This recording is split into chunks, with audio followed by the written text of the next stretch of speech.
जब तक गांव कबीला था, जब तक गांव के पास अपनी व्यवस्था थी, तब तक कोई भी पुलिस का आदमी, कोई कोर्ट, कोई सरकार आपके लोगों को छेड़ नहीं सकती। ये नियम है और ये प्राकृतिक नियम है, कुदरती। यो हमारे पुरखा का, उनके पुरखा का बनाया ओढ़ है। और इस नियम के अंदर एक नियम और आता है, प्राकृतिक नियम। ये प्रकृति का नियम है, मैं आपको ये बता दूं। इसलिए आप अगर बच सकते हैं, आप और हम अगर सब लोग अगर बच सकते हैं, तो इस प्रकृति के नियम से बच सकते हैं। प्रकृति का नियम यह कहता है कि जिस मौके पर जिसका कब्जा है वह जंग उसे की है। पहले क्या करा करते, गामा के ऊपर अटैक करा करते दूसरे गांव वाले। गांव वाले आपने देखे होंगे ना जी, सुने होगा यार अपने बड़ा पे, बड़ा एकदम तो लाठी गंडासा के हमला करके गांव वाले ने बजा दिया करते और उन जगह पर कब्जा कर लेंगे। उन तपेंडा चटाने के चक्कर में ये कानून व्यवस्था तैयार की गई थी, भाई आप किसी के साथ छेड़खानी ना करें। लेकिन उसके बावजूद भी आज भी प्राकृतिक न्याय वैसे ही सस्टेन करता है। आपके खेत में, मतलब मैं अपने तो जरूर मैंने पता है, जो भी यहाँ जमींदार होगा जो खेती करता है वो इस नियम को पालन करता है। अगर आपके खेत में टटीरी जमीन के कति किले के बीच में अगर अंडे दे देगी ना, तो किसान कदे भी उसके घोंसले ना उठा के साइड में नहीं धरेगा, क्योंकि प्राकृतिक न्याय क्या कहता है कि उस टाइम पे उसका कब्जा है, उसका घर है। वो बिरडा का छाता हो, अपन का अगर भाई गांव उजाड़न के बराबर होगा बिरडा का छाता, मतलब तोड़ना तो तोड़ा नहीं करते हमारे बुजुर्ग। इसी तरीके से आप किसी की रिहाइश अगर किसी ने बना रखी है, कोई चिड़िया ने घोंसला बना लिया हो, तो जो प्राकृतिक न्याय को मानने वाले आदमी हैं वो उसके घोंसले को कभी नहीं तोड़ेंगे। वो ये कहेंगे भाई ठीक है ना, अंडे दे लेंदे, जब अंडे इसके, जब इसका बच्चा इसमें से निकल जाएगा अंडे में से, फिर ये अपने आप निकल जाएगी, फिर तोड़ देंगे, उसके बाद ये फ्री हो जाएगा, फिर किसी का नहीं रंदा हो। क्योंकि अगली बार अंडा देने के लिए दूसरा घोंसला बनाती है चिड़िया, दोबारा उसमें कभी नहीं आती है। कोई भी जानवर हो या इस टाइप से कोई भी पक्षी हो। तो यहां जो बिंदु आता है वो ये आता है जी कि प्राकृतिक न्याय से ऊपर कोई दुनिया की कोर्ट भी नहीं है, ये भी मैं आपको बताऊं। यानी कि यो जो न्याय है यो सबसे ऊपर है पूरी दुनिया में। आप में से अगर कोई वकील हो, या कोई वकील आपका दोस्त हो, या आपकी जानकारी में हो, रिश्तेदारी में हो, आप उनसे पूछ के देखना कि न्याय में जब अगर कोर्ट में अगर जज को बात सुनने के लिए अगर मजबूर करना हो, तो एक बात बोलता है कोर्ट कि जी ये प्राकृतिक न्याय के खिलाफ है। पहली लाइन बोलता है कि जी ये संविधान के खिलाफ है, मूलभूत अधिकारों का उल्लंघन है। और दूसरी बात बोली जाती है कि ये प्राकृतिक न्याय के खिलाफ है। तो नेचुरल जस्टिस विल प्रिवेल, ये हमारे संविधान की किताबों पर भी लिखा होता है कि कोई भी कानून कुदरत के कानून से ऊपर नहीं है। और जो गांव का हमारा जो सभ्यता है, हमारी संस्कृति है, वो कुदरत के कानून से ही चलती आई थी आज से पहले। ये जो अंग्रेज आए इन्होंने लिखित दिया। पहले हमारी पंचायतों पर कौन से लिखित कानून होया करते जी? आप तो पंचायतों में बैठे भी होंगे, गए भी होंगे, देखे भी होंगे। कोई लिखित फर रहा तो किसी द्वारा नहीं हुआ करता जी, किसी पंचायती के पास नहीं होता था। पंचायत बैठी, पंचायत में आरोप लगे, वो अपनी बात रखेगा, वो अपनी बात रखेगा, पंचायती आदमी देखेंगे भाई कुदरत के नियम का उल्लंघन नहीं होना चाहिए, ये न्याय कहता है। और न्याय जिसने कर दिया, वो न्याय पंचायत ने कर दिया तो न्याय मान्य हो गया। ऐसे ही होता था जी। जो तुम न्याय कर दोगे वो कर देंगे, वो मंजूर हो जाया करता। जब से पंचायती आदमियों को किसी ना किसी इलेक्शन में उतारा, चाहे सरपंची के, चाहे विधानसभा के, चाहे लोकसभा के, चाहे जिला परिषद, लोक समिति, जो भी, मतलब कहने मतलब जैसे ही पंचायत में बैठने वाला आदमी इलेक्शन में चला गया, उस दिन से हमारी पंचायतों की व्यवस्था खराब होनी स्टार्ट हो गई। होना क्या चाहिए था, समाज को इस बात का ध्यान रखना चाहिए था कि राजा और प्रजा अलग अलग है, पंचायत और प्रशासन अलग अलग चीजें हैं। पंचायत के पास ताकत वैसी ही रहनी चाहिए थी जैसी पहले थी। और ये बात हमारे जो बीच वाली जो पीढ़ी है, यानी कि जो बुजुर्गों से हमारे बीच वाली जो से लोग थे जिन्हें इस बात का ख्याल करना था, वह नहीं कर पाए। और बीच में से ये व्यवस्था हमारे हाथों से ऐसे निकल गई जैसे मुट्ठी में से रेत निकलता है, धीरे धीरे धीरे धीरे, पता ही नहीं चलता कि लिकड़ गया। हमारे परिवार भी ख़त्म हो गए, परिवार भी टूट गए, भाईचारा भी ख़त्म हो गया, नशा भी गांव में बढ़ गया, अपराध भी बढ़ गए हैं, बालक भी हमारे सेफ नहीं रहने शुरू हुए, तंत्र का डंडा भी चालन लग गया, पुलिस भी कितने डंडे मारन लाग गई, चलान भी कटन लाग गए, रेट भी बदन लाग गए, बिजली के भी बदन लाग गए, जुर्माने भी लागन लाग गए, और फिर अपना सारे न्यारे न्यारे हो लिए, एकले एकले पड़ गए। आज पूरा समाज, अगर समाज तो बात करा तो ऐसे महसूस करते हैं कि मैं एकला हूं और कोई किसी गेल नहीं लगता। यह फीलिंग है जी सबका, और यह सिर्फ अपने गांव में नहीं है, इस गांव में नहीं है, कितने चले जाओ उड़े आए है। और ये सारा का सारा पैरेलल में हुआ। अब इसमें इसका समाधान क्या है? दो तरह के समाधान हुए जी। एक हुआ शॉर्ट टर्म का समाधान कि फिलहाल में जो मुद्दा है पहले तो उसने निपटावा, और फिर दूसरा है जी लॉन्ग टर्म में, लंबे समय में, कि दोबारा से फिर यह सिचुएशन ना आवे गांव में। क्योंकि अभी तो समस्याएं तो और भी तो बहुत सारी हैं, यह थोड़ी समस्या है खाली हमारे बालका ने पढ़ने खातर बाहर जाना पड़े, अपने कपड़ा हो, लत्ता हो, खाना हो, पीना हो, बीमारी हो, रोजगार हो, हर जगह हम कंपनियों की जेब भरते जाने लग रहे हैं। हर जगह, मतलब या तो प्राइवेट एजेंसियों की या कंपनियों की। मतलब गांव के पास अपने आप को मजबूत करने का कोई साधन नहीं है जी। क्यों जी? मतलब हम क्या कर रहे हैं, पैसा जेब से निकल रहा है ना, आप सारों के जितने भी लोग बैठे हैं और जहां भी बैठे हैं, जिस गांव में बैठे, हर आदमी का पैसा निकल के गांव के आदमी के पास नहीं जा रहा, वो किसी थर्ड पर्सन के पास जा रहा है, और वो दूसरे भी किसी गांव के आदमी के पास नहीं जा रहा, वो कंपनी के पास जा रहा है। और हमारे बच्चों को ये प्रमोट किया जा रहा है कि काम धंधा कहीं नहीं बचा, अब दो ही काम बचे हैं, या तो किसी प्राइवेट या सरकारी या लिमिटेड कंपनी में नौकरी कर लो, या फिर कोई सेल परचेज का काम कर लो, सामान लेने बेचने का तो दुकान खोल लो। मतलब हर घर में बाजार को लाने की तैयारी पहले ही कर चुके हैं ये ऑलरेडी वैसे तो, लेकिन दोबारा से पूरा गांव को ही पूरा बाजार बनाने की तैयारी चल रही है। आगे आने वाले टाइम में बिजली के, पानी के, जोड़ के, पशुओं के, पंचायतों के, लड़ाई झगड़े के, पैसे के, टैक्स के, इन सब के नए नए कानून आ रहे हैं हम सब की गर्दन को यहाँ तक दबोचने के लिए। अभी 2 साल पहले कोरोना वाले दौर में आप लोगों ने देखा होगा कि सरकारों ने एक काम किया था कि आपके पेट के ऊपर कंट्रोल किया और कहा कि यदि आप हमारी बात नहीं मानोगे तो आपको पेट से जुड़ा कोई काम नहीं करने दिया जाएगा, जिसमें पेट भर दो, यानी रोटी खानी हो। क्या क्या? ना तो मंडी में जा सकता, दुकान नहीं खोल सकता, दफ्तर में नहीं जा सकता, पेपर नहीं दे सकता, फार्म नहीं भर सकता, तनख्वाह नहीं मिलेगी, पेंशन नहीं मिलेगी, कोटे में तो राशन नहीं मिलेगा। यही होता ना जी कि पहले 2 वैक्सीन के सर्टिफिकेट दिखाओ, उसके बाद तुमको बाजार घर से बाहर निकलने दिया जाएगा। उन्होंने इस दौर में टेस्टिंग करी कि समाज के कितने लोग बोलने वाले हैं, क्या क्या बोलने वाले हैं, कितने लोग चुपचाप अपना शरीर दे देंगे, लालो भाई जो कुछ लाना हो, और कितने लोग खिलाफत करेंगे तो उनकी खिलाफत की हद कहाँ तक जाएगी। ये सारी टेस्टिंग करी उन लोगों ने। उस टेस्टिंग में ये निकल के आया कि भाई अगली बार इनको लपेटना होगा तो इस तरीके से लपेटा जाए कि ये लोग खुद सरेंडर कर दें अपने आप को। तो उन्होंने आपके जीवन से जुड़े हर मामले को, हर चीज़ को उन्होंने आपके आधार कार्ड के साथ जोड़ दिया। आपका ड्राइविंग लाइसेंस, आपका voter card, pan card, bank का खाता, पानी का बिल, बिजली का बिल, यहाँ तक कि आपके डांगरा के कान पे ये फास्ट टैग लग रहे हैं ना, गाड़ियाँ के फास्ट टैग तो जुड़े रहे, डांगरा के फास्ट टैग भी जोड़ दिए। और ज़मीन के कागज, चाहे खेत के हों, चाहे घर के हों, चाहे मतलब ट्रैक्टर हो, चाहे कार हो, कुछ भी हो, आपकी हर चीज़ उन्होंने आधार कार्ड के साथ जोड़ दी, गैस कनेक्शन समेत। क्यों जी? जुड़ गए ना।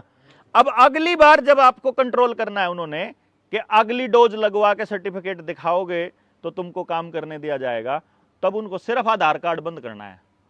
गैस मिलनी बंद हो जाए तो गांव दौरा जंगल नहीं, अपना लाकड़ी गोस्से नहीं, लाकड़ी गोस्सा के चक्कर में जाओ तो डांगर नहीं। मतलब ये तो बहुत कम गांव है जितने डांगर आप दौरा दिखन लाग रहे, बहुत कम गांव है।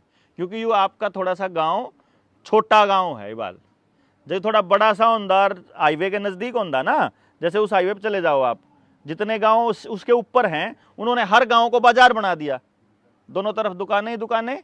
अंदर जाओगे तो हर आदमी पैकेट वाला दूध पी रहा है वहां। हाँ, रही बात आपकी, आप भी लगभग पैकेट वाला ही पी रहे होंगे, मुझे ऐसी उम्मीद है। पैकेट वाला कैसे? आपके डांगरा का जो गर्भाधान है वो नेचुरल होता है या कृत्रिम होता है जी? डॉक्टर देवे ना बीज, वो बीज आपका तो नहीं ना, वो बीज संकर बीज है, कोई मिलावट का है, बीमार बीज है, हाइब्रिड बीज, आपको तो नहीं पता ना, क्यों जी? तो ना तो गाय और ना डांगर, तो आपको असली दूध आपने भी नहीं पीने देंगे मैं, बेशक आप यहां बैठे हो, क्योंकि आपने बीज पे काम करा ही नहीं। खेत में भी जो बीज है वो भी बाजार देता है आपको, खेत वाला बीज आपका अपना तो नहीं असली, तो सब बारताव है। तो खेत का बीज भी आपका नहीं, डांगरा का बीज भी आपका नहीं, मानस का बीज भी 70% खत्म हो लिया जी। IVF तो होने लगे, तो नए बालक ना, नए ब्याह हुए हैं, 10 में से 7 बालका ने डॉक्टर दौरे जाना पड़ा है कि भाई गर्भ नहीं ठहर रहा। तो अब यानी कि एक तो बीज खत्म हो लिया हमारा लगभग सारे डाल का, खाना हमारा खत्म करने की ये प्लानिंग कर रहे हैं, ऊपर से आधार कार्ड के साथ जोड़ देंगे। आधार बंद हो गया तो सारी सेवाएं मिलनी बंद, उसके बाद आपको वो बात माननी ही पड़ेगी जो सरकार कहेगी। मतलब मैं कोई ऐसी बात तो नहीं कर रहा जो आप ना हवाई लग दी हो, हवाई डराने वाली बात तो नहीं लगती, दिखता होगा ही तो हो रहा है ना जी। अब इसका मतलब ये हो गया कि आज फिर गांव को बैठ करके इसके ऊपर लंबी चर्चा करनी पड़ेगी कि भाई या तो बचा लेंगे, इन घरों तो बचाना कोई बड़ा खेल नहीं है। इन घरों को बचाने के लिए तो सिर्फ एक प्रस्ताव लगता है ग्राम सभा का, एक प्रस्ताव, हर घर से आदमी बुलाओ, वोटर जो है, वोटर चाहे वोटर हो चाहे ना हो, 18 साल से ऊपर का हर व्यक्ति ग्राम सभा का मेंबर है। 18 साल, चाहे वोट करता हो चाहे वोट ना करता हो। वोट करने वाला आदमी रिफ्यूजी है, ये ध्यान देना। अब मैं फिर उस बात पे आऊंगा, वोट करने वाला आदमी रिफ्यूजी है, वोट ना करने वाला आदमी मालिक है इस धरती का। समझ गए जी आप बात? जो धरती का मालिक है वो कभी वोट नहीं करता। आपको वोट डालना कब शुरू किया आपने? MLA MP के इलेक्शन, देखो सरपंच आप सर्वसम्मति तो बनाया कर दे, क्यों जी? सरपंच अपने सर्वसम्मति तो होया कर दी, न्याय मारा पंचायत करया कर दी, पंचायतियां तो कोई तनख्वाह मिले नहीं थी, रह गया वोट डालना MLA MP की वोटां तो बड़ी वोट कहा कर दे आप, बड़ी वोट तो कोई नहीं देता रहा है, क्यों जी? बड़ी वोट तो कोई किसी की ले जो।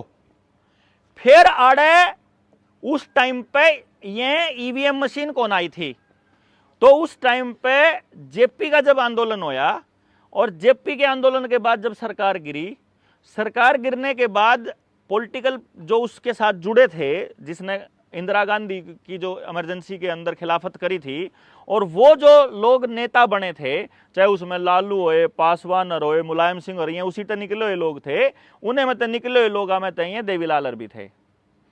तो जिस टाइम पे ये लोग आए तो इन्होंने हमारे से वोटें ली थी अपनी उस लोकप्रियता का फायदा लेकर के, क्यों जी? वहां से स्टार्ट हुआ था वोट डालने का सिलसिला, जिसमें लोग थोड़ा सा रुचि लेने लगे। फिर उन्होंने हमारे गांव के लोगों को पकड़ा, गांव के जो नौजवान बच्चे थे उनको नौकरी दिलवाना, ठेके दिलवाना, जो पॉलिटिकल पार्टी का वर्कर होएगा उसको फायदा देना शुरू करा। उस फायदे के चक्कर में फिर हमारे नौजवान पार्टियों के पीछे झंडे ठाके लगने स्टार्ट हुए, ये सिलसिला चला जी। और फिर वोट हमने डलवाई अपने गांव के लोगों की, जिनने बेरा कौन था कि वोट डालना क्यों है।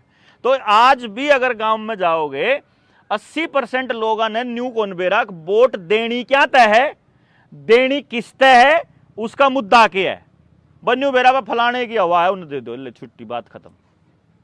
यानी कि वोट इनके लिए इतनी जरूरी है कि हजारों लाखों करोड़ रुपया खर्च करके एडवर्टाइजमेंट चलाई जाती है कि मतदान जरूर करो, मतदान जरूर करो।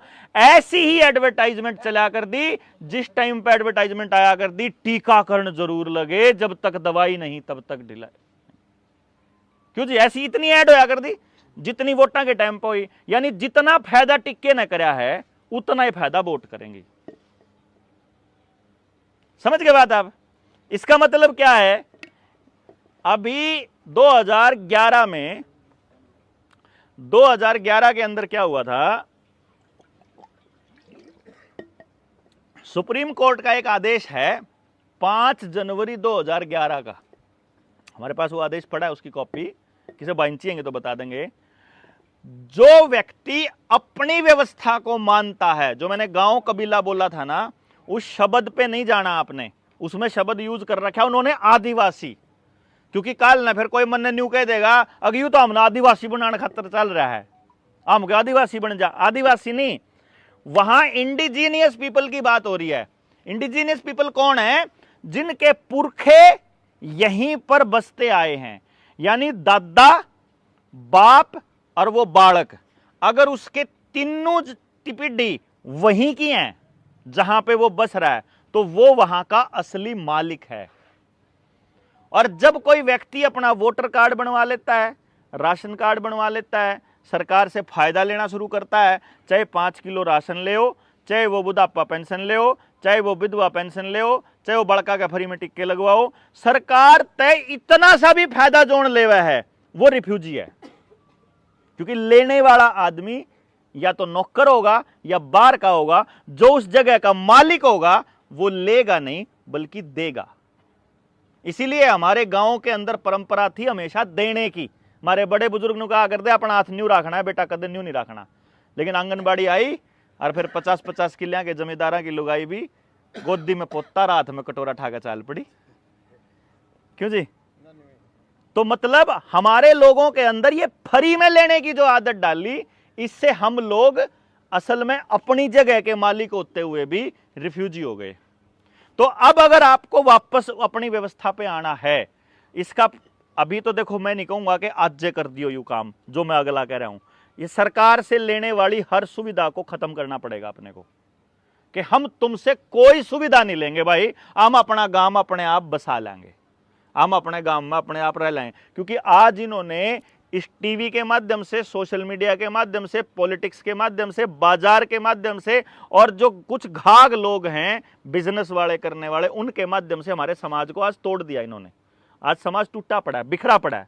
इसको वापस जोड़ने की एक कवायद चालू करनी पड़ेगी मुहिम के लेवल पे, बड़े लेवल पे, जिसके समझ में आ गया भाई हम ही लोग आता बात करने चलांगे, देखेंगे चाहे बात मानो चाहे ना मानो। देखो जी, मैंने कहूं एक आदमी है जो तोड़ने निकलता है, एक आदमी है जो जोड़ने निकलता है।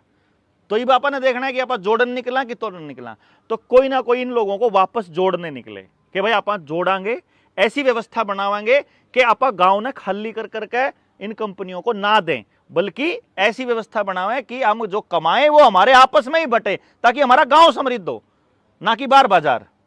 आज तो आप सब बाजार को समृद्ध कर रहे हैं ना जी।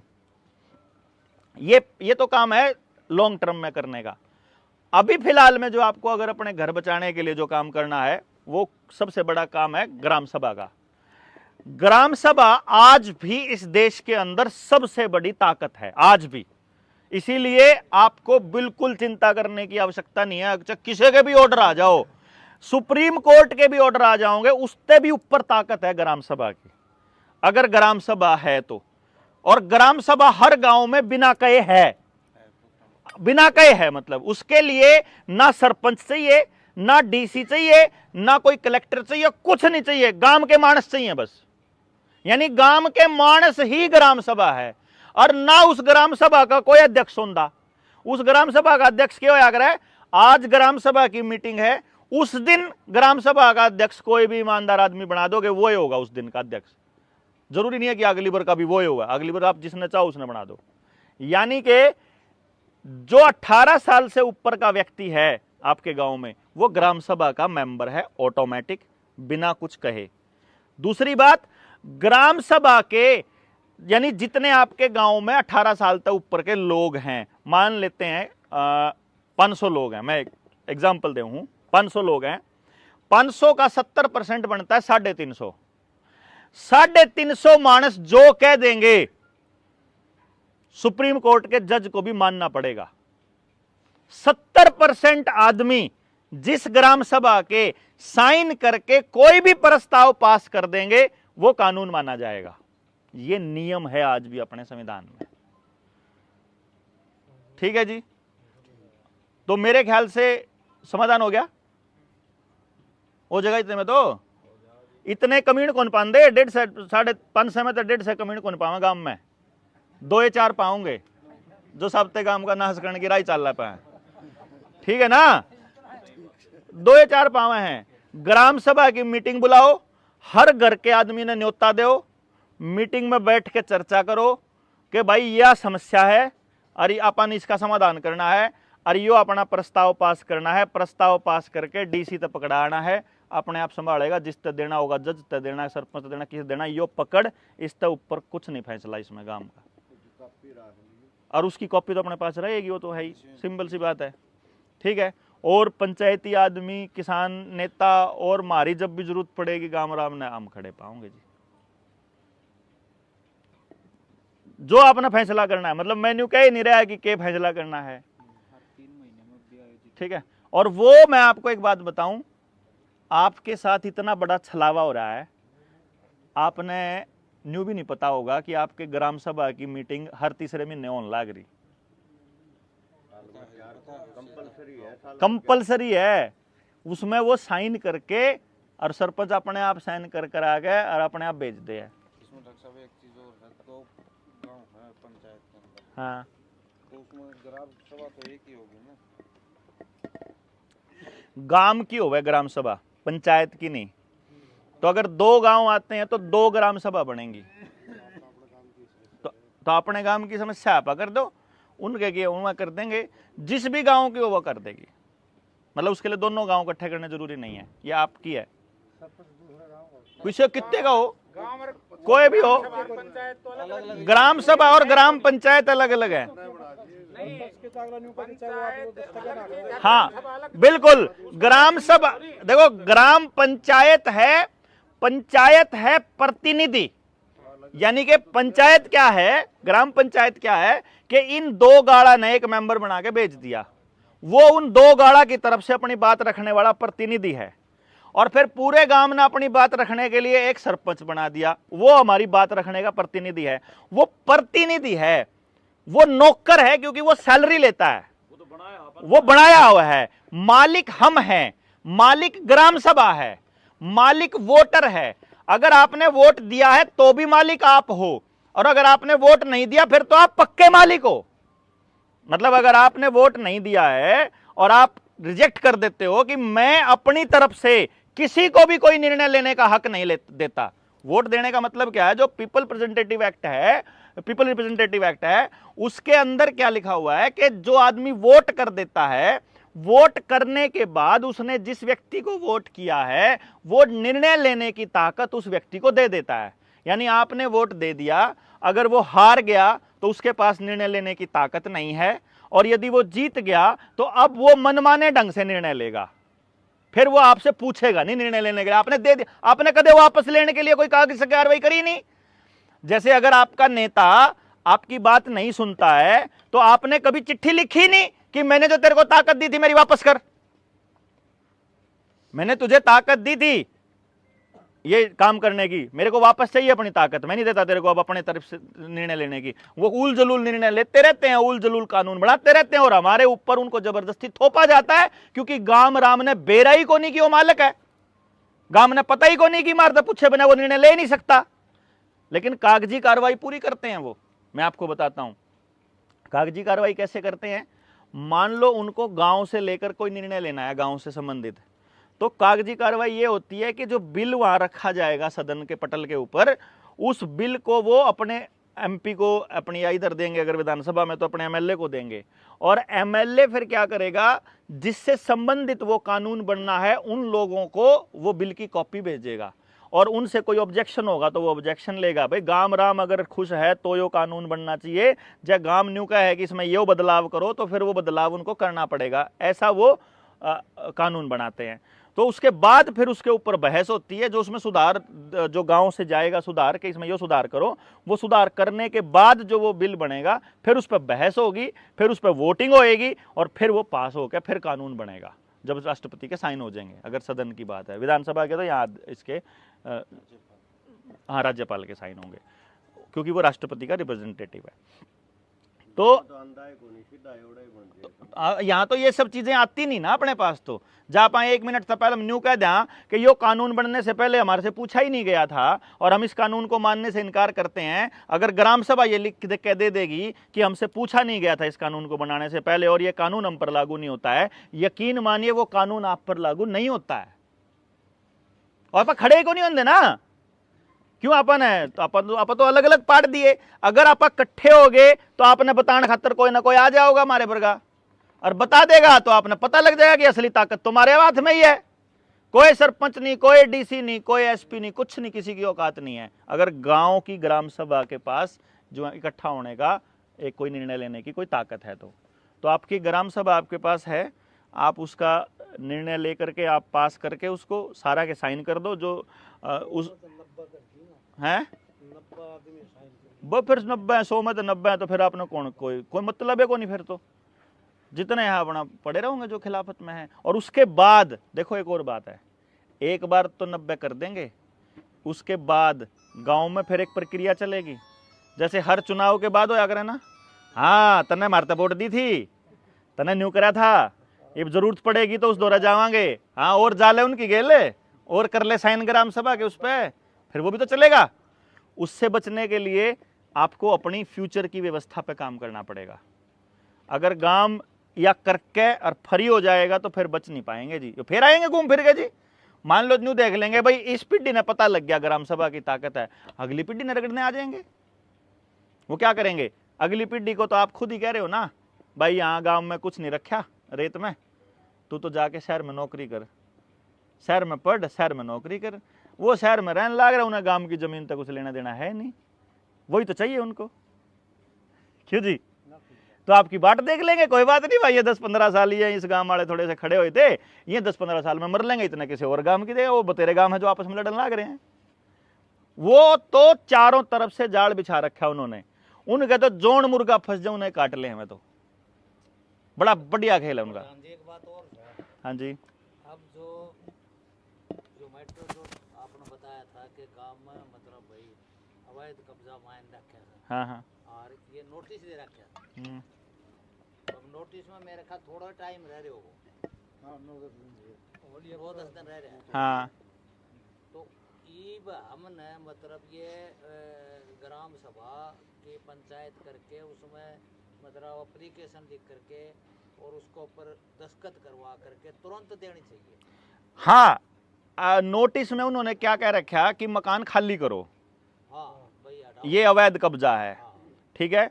आपने ग्राम सभा के अंदर बड़ा, मैं आपको मेंशन कर देता हूँ, ऊपर ग्राम सभा का तो नाम आ जाएगा, लेटर हेड जैसे होता है वैसे, ठीक।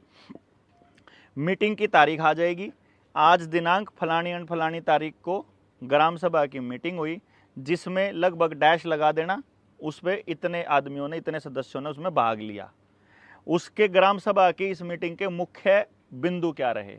मुख्य बिंदु, पहला बिंदु जिसके अंदर किसका नोटिस है, वो एसडीएम का नोटिस है। एसडीएम का नोटिस संख्या फलाना फलाना डेटेड दिस, मतलब इस दिनांक का भेजा हुआ, उस नोटिस के ऊपर चर्चा करने बारे और उसका जवाब दाखिल करने बारे, ठीक है, जो भी नोटिस हो रहा है। और वो नोटिस लगभग सभी को एक ही नंबर आया होगा, एक के नंबर है, वो सबका नाम अलग अलग उसके अंदर होंगे, वह लिस्ट होगी वह पूरी की पूरी, ठीक है। वो हो गया। उसके बाद कोई और गांव के अंदर कोई आपने और मुद्दा दिखा तो वो मुद्दा, नहीं तो एक ही मुद्दे पे भी आप कर सकते हो, कोई दिक्कत नहीं है ना, जरूरत है को नहीं। इस मुद्दे पर मीटिंग बुलाई इसकी गई हाँ। ग्राम सभा की वैसे 4 मीटिंग्स होती हैं ऑलरेडी। इसमें जब हमने ऊपर लिखना है तो उसकी आपातकालीन बैठक होगी वो, क्योंकि जैसे ग्राम सभा क्या होती है, अगर जो उसको समझेंगे तो ग्राम सभा इसी प्रकार काम करती है जैसे विधानसभा और संसद करती है, जैसे राज्यसभा काम करती है।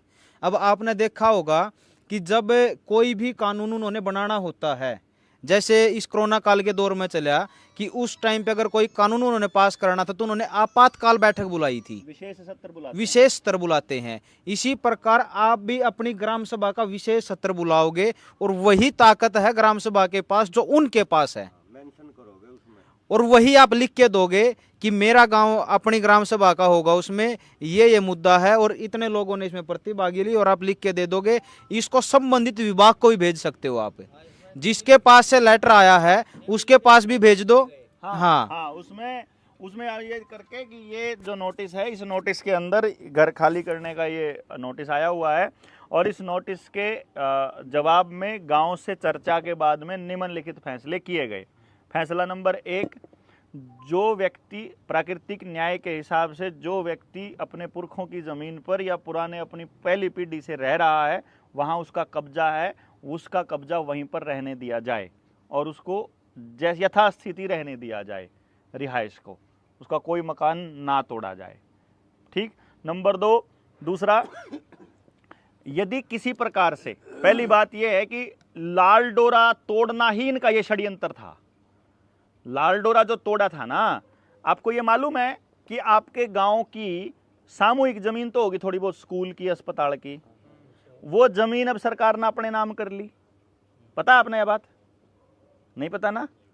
ईब गांव की जमीन अब सरकार अपने नाम रजिस्ट्री कर ली। इस नोटिस में है ना, एक तो गवर्नमेंट स्कूल, हाँ, एक स्मारक, हाँ, और एक नहर के साथ में मतलब डिग्गी है, वाटर वर्क्स, हाँ, ये भी इसी के अंदर आते थे। लेकिन इस नोटिस के अंदर ये तीनों हटा रखे क्योंकि गवर्नमेंट की जमीन है। कौन सी जमीन है गवर्नमेंट की? हाँ, वो गवर्नमेंट के नाम आ गए ना। मैं हाँ, वो ना गवर्नमेंट के नाम ही रजिस्ट्री कर दी उनने उसमें। बल्कि इसमें ये और कहा गया है, इसके अंदर एक और मेंशन करो कि ग्राम सभा की तरफ से ये प्रस्ताव पास हुआ है कि जो गांव की सामूहिक जमीन है, वो सामूहिक जमीन आपने बेरा है कि जो पंचायती जमीन कभी से चलती आ रही है ना, जो सरकार ने धोखे से आपकी अपने नाम रजिस्ट्री करी, आपसे तो नहीं पूछा ना किसी से, वो तो पूरे गांव की जमीन थी ना। वह जमीन कोई सरकार की थोड़ी थी, वह पंचायत की थोड़ी थी, सरपंच की थोड़ी थी, सरपंच ने नाम कर दी। वह जमीन तो गांव की थी, तो वह नाम कद हुई, रजिस्ट्री कद हुई उसकी, किसी ने पता ही नहीं। उसकी रजिस्ट्री हुई जब कोरोना के टाइम पे, जब लॉकडाउन में सब दूसरे चर्चाएं कर रहे थे, जब सब टीवी थम तो रामायण देखने ला दिए, अरनी उनते तले जमीन काट के ले गए। सरपंची के इलेक्शन 1.5 साल को नहीं कराए, 2 साल वो इलेक्शन नहीं कराए, तो चार्ज किसके पास था? एडमिनिस्ट्रेटर के पास। एडमिनिस्ट्रेटर ने जो जी करा, जिसकी जो नहीं मानना सरपंच उनकी कर दी। कुछ सरपंचान तो अपने आप पे कर दी थी रजिस्ट्री, और कुछ सरपंचा की जो कुछ की ताकत जो है तब ले गए। तो वह जो रजिस्ट्री गलत तरीके से करी गई है, आप अपनी एक अलग मीटिंग उसके लिए भी मांग सकते हो। ये तो एक कानून, एक नोटिस तो सिर्फ अपना इस नोटिस का जवाब का ले लो, और उसे दिन एक और प्रस्ताव, दूसरे प्रस्ताव उन जमीना का कर दो कि ये जमीनों की रजिस्ट्री भी वापस गांव के नाम करवाई जाए। अब वो उसमें एक ऑब्जेक्शन होगा कि वह किसके नाम थी पहले जमीन। जैसे स्कूल की जमीन है ना, सरकार ने अपने नाम कर ली। ये 2 तरीके हैं इसके, सरकार मतलब सरकार ने किससे करी है ये। या तो ये जमीन मिलेगी हमारे पुरखों के नाम, किसी के नाम, जैसे कोई हमारे बड़े बुजुर्ग क्या करते थे, जब भी कोई सामूहिक काम करा करते तो जमीन दान दे दिया करते, भाई ला 1 किला मेरा ले ले, आधा किला मेरा ले ले, हैं ये इतनी 2 कनाल मेरी ले ले, 5 कनाल मेरी ले ले, और फिर नून खेता में बदला कर लिया करते किसी और जमीन के साथ, और यह जमीन जो है छोड़ दिया करते गांव के स्कूल के नाम, मतलब न्यूए चरागाह के नाम, ये जो अपने गोचरान के नाम, गौशाला के नाम, या कोई भी ऐसी सामूहिक कोई भी काम करना उसके नाम पे छोड़ देते थे। तो वह जमीन आज भी हमारे पुरखिया के नाम बोल दी पाओगी, या वह जमीन पाओगी ग्राम पंचायत की। तो ग्राम पंचायत की अगर जमीन है तो फिर ग्राम पंचायत के नाम बोल दी पाओगी पहले। तो अगर वो ग्राम पंचायत के नाम है तो ग्राम पंचायत को क्लेम करना पड़ेगा वापस कि हमारी जमीन वापस करो, सरकार की नहीं है या जमीन गांव की है, क्योंकि वो हमने क्लेम नहीं किया ना।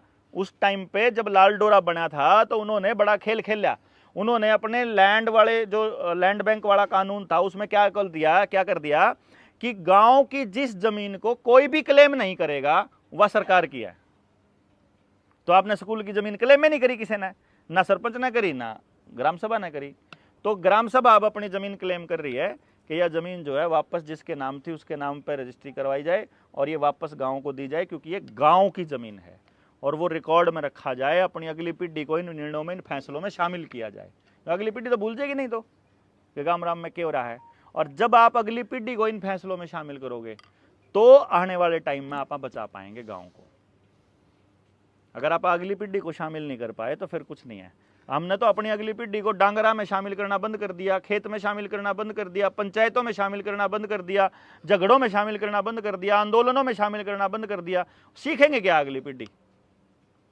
जो जीवन के लिए जो जरूरी संघर्ष है उसमें हमने उनको शामिल ही नहीं किया। उन आंदा ही नहीं बेचारा ने संघर्ष करना। वो तो पेपर में 12वीं क्लास में फेल होने के डरता है, सुसाइड कर ले कौन लग रहे जी, क्योंकि संघर्ष करना ही नहीं सिखाया उनको। अरे ना बेटा डांगरन तो मैं प्या लाऊंगा, तू तो पढ़ ले। या फिर ये सरकार की बकवास थी कि भाई मतलब लाल डोरा बधाओ और ऐसे करो वैसे। तो और या तो प्योर हड़पने की गेम था जी वो सारा का सारा। लाल डोरा तोड़ना इस मानवता के साथ बहुत बड़ा षड्यंत्र है, बहुत ही बड़ा षड्यंत्र है। हमारे जिसका कब्जा उसका नाम हाँ स्कूल की वो आपका नाम वो अपना नाम करके अरेबिया जमीन के लिए आपने पता को नहीं 21 सितंबर 2023 में 2022 में सरपंच तक जाकर पूछ लियो, और जो मेंबर होगा उसने तो मेंबरान तो बताते भी नहीं सरपंच बड़े इसे कमाल के पावे। दफ्तर में कार्रवाई रजिस्टर होता है पंचायत वहां आवे कोनी ओड़े लिख के ना ओड़े साइन करवाते हैं। अब जो सरपंच है ना उसके पास एक चिट्ठी आई थी, हर एक सरपंच के पास, उसमें प्रधानमंत्री कार्यालय से यह पूछा गया था कि आपके गांव में कौन सी जमीन मोनेटाइजेशन के लिए अवेलेबल है। यानी अगर आपने अपना पावर हाउस, अस्पताल, स्कूल की जमीन अगर लीज पर देनी हो तो मार दो गाहक बैठे हैं, ये दे दो 99 साल के पट्टे पे। और जो 99 साल के पट्टे पे जिन जो जमीन ली थी ना सरकार ने गामा पे तय, जिनके 99 साल के पट्टे खत्म होने वाले हैं, सरकार दे नहीं रही है उनता जमीन वापस गामा तय। अब इसका एग्जांपल है जालमपुर में जो ये है जो मुस्लिम वो दफनाऊ है, हाँ कब्रिस्तान। उसी गांव के एक आदमी ने 99 साल के लिए कब्रिस्तान की जमीन ठेके पे ली है, पट्टे पे ली है। हाँ ये व्यक्तिगत मामला आलमपुर गांव का। कब्रिस्तान की जो भी जगह वहाँ होंगे नहीं मुसलमान, एक ही घर है, एक ही घर होगा, उन्हें जरूरत नहीं को चला नहीं। हाँ। और ये जो ग्राम सभा वाला है वो एग्जाम्पल हमने पीछे किया है। हाँ। हमने अपना मंदिर की जमीन जो है ट्रांसफर करी थी पंचायत की। हाँ। जो मंदिर के नाम थी उस जगह को छोड़ के दूसरी जगह बनाया था, तो उस टाइम हमने ये ग्राम सभा के बजाय ग्राम पंचायत का रेजुलेशन दिया था और उसमें ये मत वो करवाया। हाँ तो ग्राम सभा में हो गया, वो भी चल गया। आप ग्राम पंचायत में करा वो तो चली गया। ग्राम सभा की तो पंचायत से भी ऊपर ताकत है, वो हमने ग्राम पंचायत के थ्रू करा। ग्राम सभा पंचायत से ऊपर है जी, ग्राम सभा डीसी से भी ऊपर है, ग्राम सभा सुप्रीम कोर्ट से भी ऊपर है।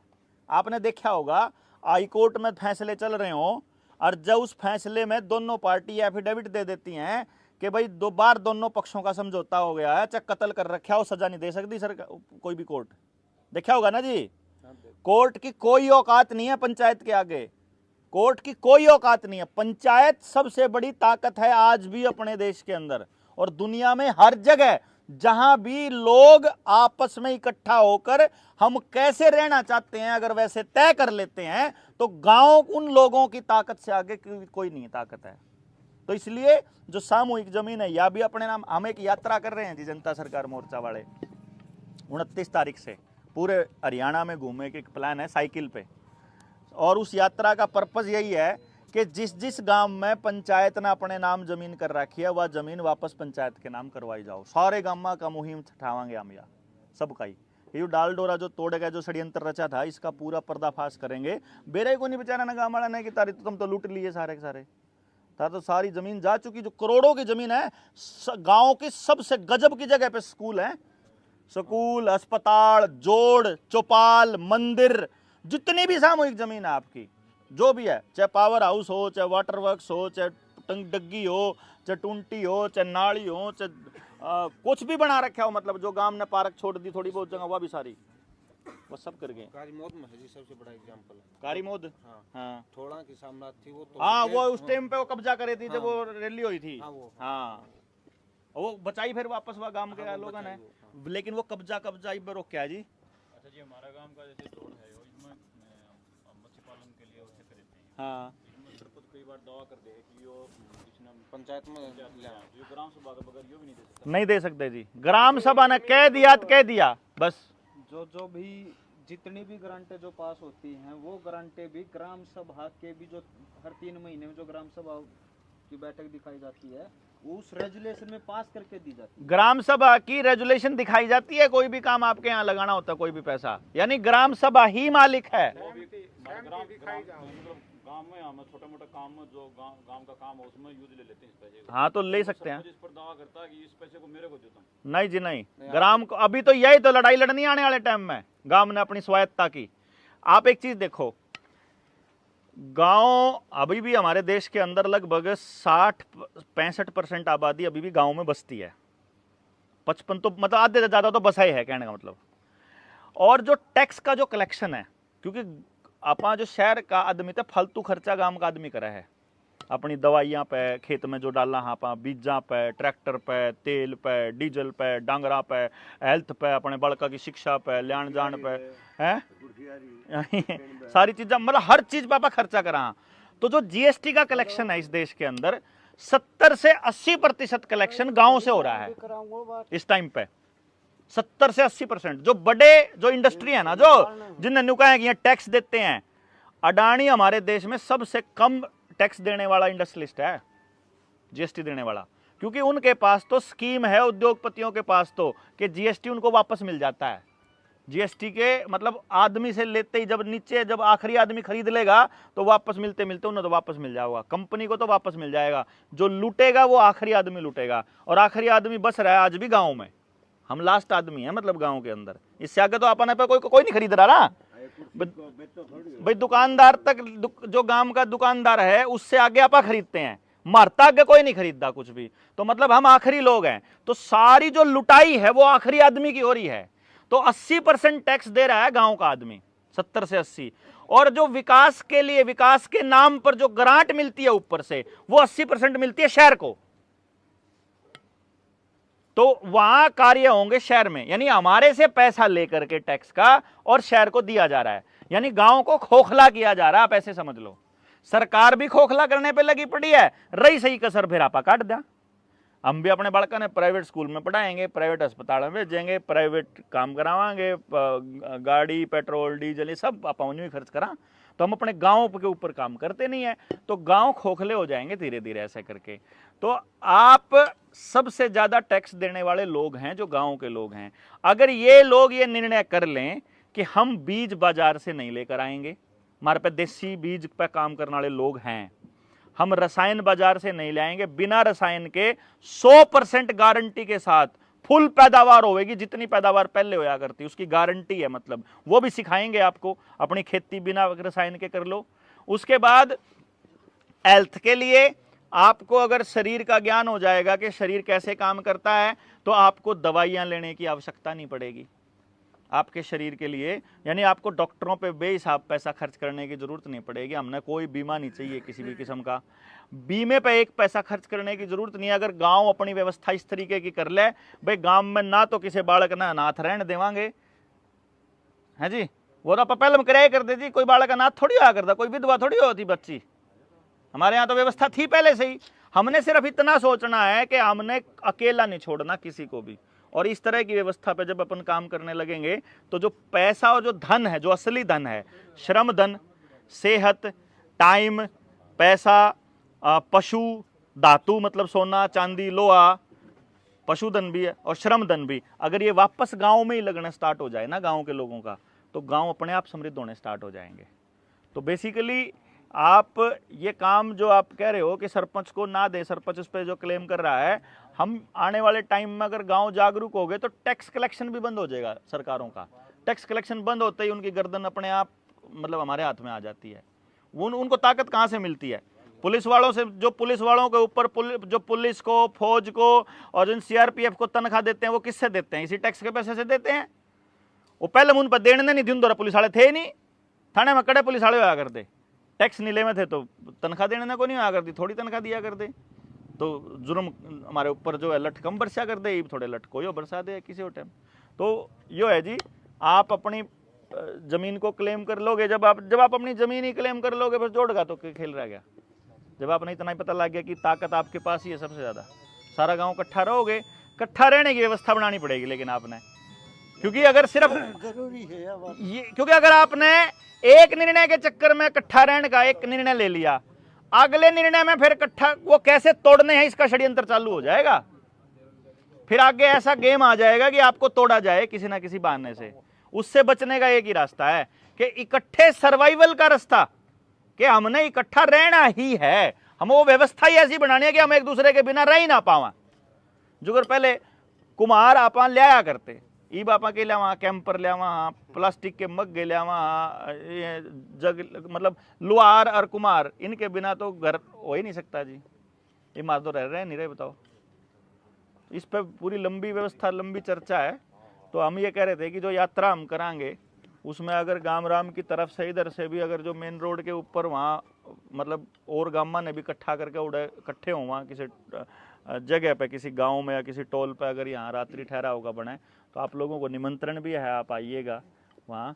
जितना ज़्यादा लोग जुड़ेंगे हम, क्योंकि हमारा मिशन यही है कि गाँव को कैसे बचाया जाए, गाँव की अर्थव्यवस्था को वापस गाँव में, कि पैसा आपके गांव का, धन आपके गांव का, आपका जो बच्चा सारी ज़िंदगी कंपनियों की नौकरी करने के बाद भी कुछ के पल्ले कुछ नहीं रहता है, इससे बजाय तो वो अपने गांव को बनाने के लिए काम कर ले, अपनी ज़मीन बचाने के लिए काम कर ले। हमारे तो बुजुर्ग जो थे वह मतलब वो जो रविंद्र बताओ था, बोले हमारे तो बुजुर्ग ही से थे, हमारे बडेरे तो भाई मैच पाड़ के किले ले गए थे, हैं डांगर पाड़ के किले ले गए थे। हमारे तो सारे के इस टाइम पे कृषि कार्ड के नाम पे लोन पे पड़े हैं, बैंक में पड़े।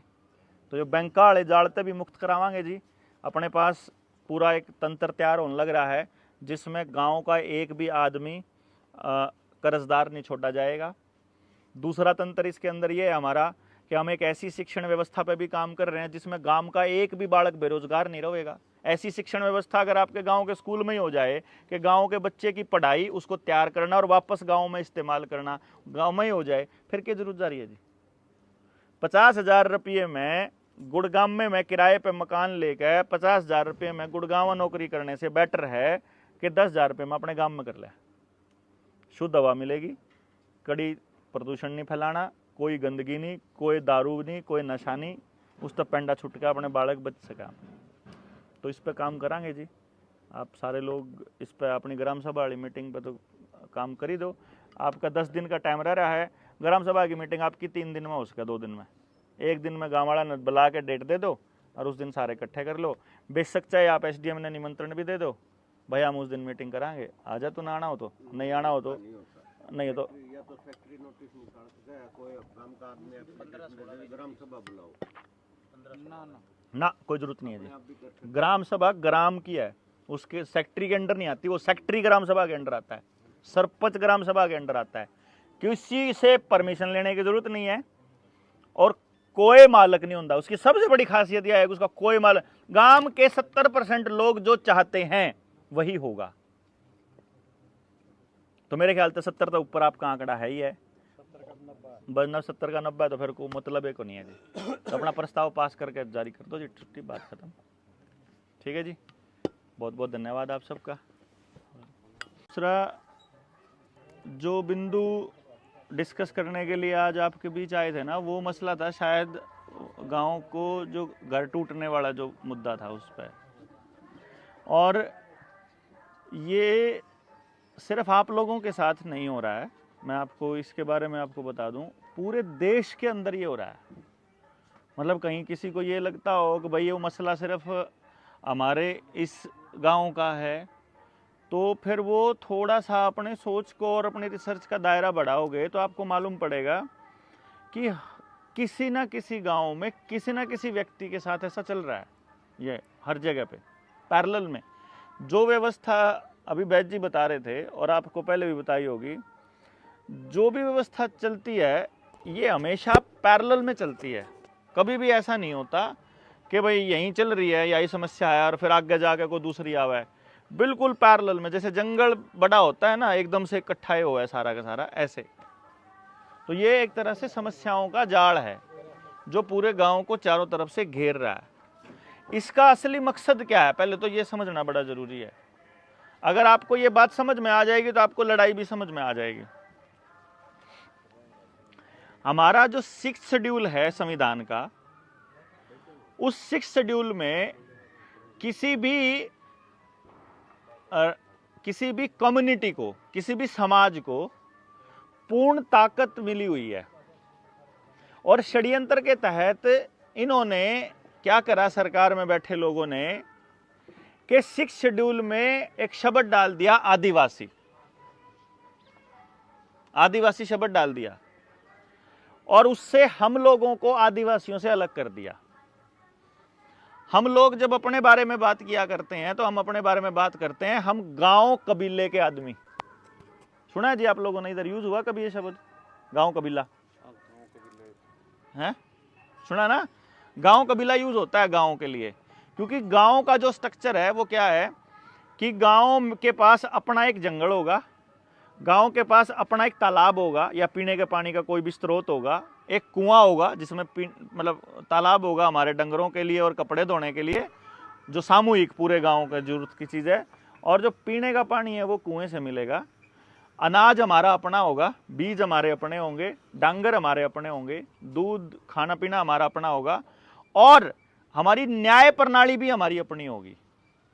हमारे जंगल में जड़ी बूटियां, पहले आपने देखा होगा चोट लग गई तो वहीं यहीं कहीं आखा होगा भाई, उसका आखे का दूध ला दे, है मोटा रोट बना के ला दे, तेल गरम करके डाल दे कान में, दांत में लौंग डाल ले। तो इस तरह की छोटी छोटी चीज़ें जो हैं वो हमारी सारी महिलाओं को घर में मालूम होता था कि भाई किसी का अगर यह तकलीफ है तो इसका यो इलाज है। नॉर्मली ये जो तकलीफ जिसके लिए हमारे को डॉक्टरों के पास जाना पड़ता है, ये सारी तकलीफें हमारे पैदा करी गई हैं। यहाँ जो बुजुर्ग बैठे हैं 50 से ऊपर के, 60 से ऊपर के जितने भी बुजुर्ग बैठे हैं, इन सभी बुजुर्गों को पता है कि किसी गांव में कभी किसी डॉक्टर की जरूरत महसूस होती ही नहीं थी ही नहीं। यानी कि अगर ये बीमारियां आई हैं तो ये डॉक्टर पहले आए हैं और बीमारियां बाद में आई हैं। ये जब आपके गांव में कोई जोड़ा छाप डॉक्टर होया करता, गांव में कोई 2-4 टिक्के लेकर बैठ जंदा, अपने 2-4 दवाई बट्टी लेकर बैठ जंदा, हरे पत्ते की, कोई लाल पत्ते की, कोई धोले पत्ते की, इस टाइप की नहीं। वह जब गांव में आए, जब हार्ट अटैक होने शुरू हुए, मतलब अगर 2 दौर पे नजर दौड़ाओगे ना तो आपको मालूम पड़ेगा कि जो एक आधे आदमी ने बुखार के टाइम पे इंजेक्शन लुआने का शौक होया करता, भाई मेरे तो टीका ला दे, मैं तो जब ठीक होऊंगा। ये सुनी होंगी आपने भी लानी है, सारा कहीं ऊपर चाला कर दिया। मतलब कोई नु वो डॉक्टर ने कहा था 3 दिन लागेंगे ने ठीक होने में, वो कहता कि ना 3 दिन नहीं लाने भाई, आप तो इसने तो इब्बे करते बस मैंने तो ठीक। तो इस चक्कर में वह जो चीज़ थी कि वह बीमार होने शुरू हुए अपन लोग। उसी दौर में हमारे खेतों के अंदर इन्होंने केमिकल डालने स्टार्ट किए थे, और उसी दौरान हमारे कुओं में भी इन्होंने दवाइयां डालनी शुरू करी थी। जो आज हमारी पानी की टंकी की सप्लाई है उसमें भी ये दवाइयां, आप जो अगर आपकी विश्वास का आदमी होगा वो बताओगा, पानी की सप्लाई पर जिसकी ड्यूटी है उसके पास सरकार की तरफ से रसायन आते हैं, केमिकल आते हैं। वो कहते हैं कि हम तो क्लोरीन गिरा हैं, और क्लोरीन की क्या खासियत है कि कुएं में भी अगर क्लोरीन डाल रहे हैं तो 6 महीने से पहले नहीं डालनी चाहिए कभी भी, और ये तो रोज गिरे हैं। और उसके क्या साइड इफेक्ट है हमारी नई जनरेशन ने तो पढ़ना ही नहीं आता, नई जनरेशन तो इसके ऊपर रिसर्च ही नहीं करती कि इनका के नुकसान है। तो यानी कि जो मैं बात बता रहा था उसी पे बात पे दोबारा आता हूं कि जिस गांव के पास अपना बीज, अपना स्वास्थ्य है, मतलब अपनी डॉक्टरी ठीक करने का जुगाड़, अपना अनाज, अपना पानी, अपना पशुधन और अपनी कानून व्यवस्था, ये जो सबसे इंपॉर्टेंट है, कानून व्यवस्था हमारी अपनी हुआ करती थी। गांव में पुलिस वाले को एंटर करने से पहले गांव के एक आदमी से पूछना पड़ता था, नंबरदार से या सरपंच से। होता था जी आपके यहाँ भी ऐसा? हमारे यहाँ तो होता था, होया करता ना। हाँ, पहले नंबरदार तो जाएंगे, उससे पूछेंगे भाई उस आदमी ने तुम लोग ही पेश कर दो, आमनी गांव में जाओगे कड़ी भी। ये व्यवस्था गांव की थी जब तक गांव कबीला था, जब तक गांव के पास अपनी व्यवस्था थी, तब तक कोई भी पुलिस का आदमी, कोई कोर्ट, कोई सरकार आपके लोगों को छेड़ नहीं सकती। ये नियम